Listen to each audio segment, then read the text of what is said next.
মধ্যপ্রাচ্যের চলমান যুদ্ধ পরিস্থিতিতে আজ চট্টগ্রামের শাহ আমানত আন্তর্জাতিক বিমানবন্দরের 10টি ফ্লাইট বাতিল করা হয়েছে।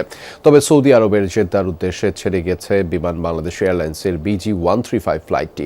বিভ্রান্তি এড়াতে যাত্রীদের আন্তর্জাতিক ফ্লাইট শিডিউলের নিয়মিত আপডেট জানানোর পাশাপাশি সার্বক্ষণিক মনিটরিং করছে বিমানবন্দর কর্তৃপক্ষ।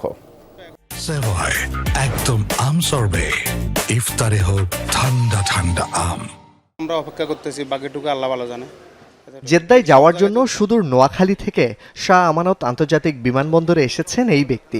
টিকিট করেছিলেন আগেভাগেই, তবে মধ্যপ্রাচ্যের চলমান যুদ্ধ পরিস্থিতিতে ভুগছেন অনিশ্চয়তায়। যদি ওদের বিমান কর্তৃপক্ষের সমস্যা হয়, ওনারাই শিডিউল ঠিক করবে, আর আমার যদি সমস্যা হয় তাহলে তো পুরাটাই আমার লস। এই জন্য আমি চলে আসা। এখন ওনারা বলতেছে 1টা বাজে কাউন্টার খুলবে।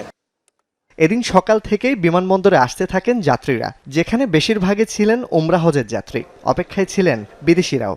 এখানে আসছিলাম এয়ারলাইন্সে, ওরা বলতেছে ওটা স্বাভাবিক আছে, জেদ্দার এটা, তো তোমরা যেতে পারো, তাড়াতাড়ি চলে যাও। জানতে পারছি যে আজকে আসতে হবে, যেহেতু আমরা দেখতেছি যে এখনো ক্যান্সেল করে নাই। আমাদেরকে জানিয়েছে যে আমরা ডিউ টাইমে এয়ারপোর্টে উপস্থিত থাকবো এবং ডিউ টাইমে বিমান ছাড়বে।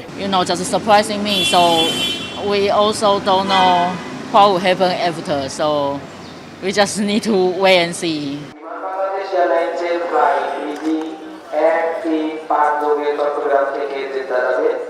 বিমান বাংলাদেশ এয়ারলাইন্সের ফ্লাইট BG-135 বিকেল 4:10 জেদ্দার উদ্দেশ্যে ছেড়ে যাওয়ার ঘোষণা এলে ফেরে স্বস্তি। তবে স্বজনদের কাটে না উৎকণ্ঠা।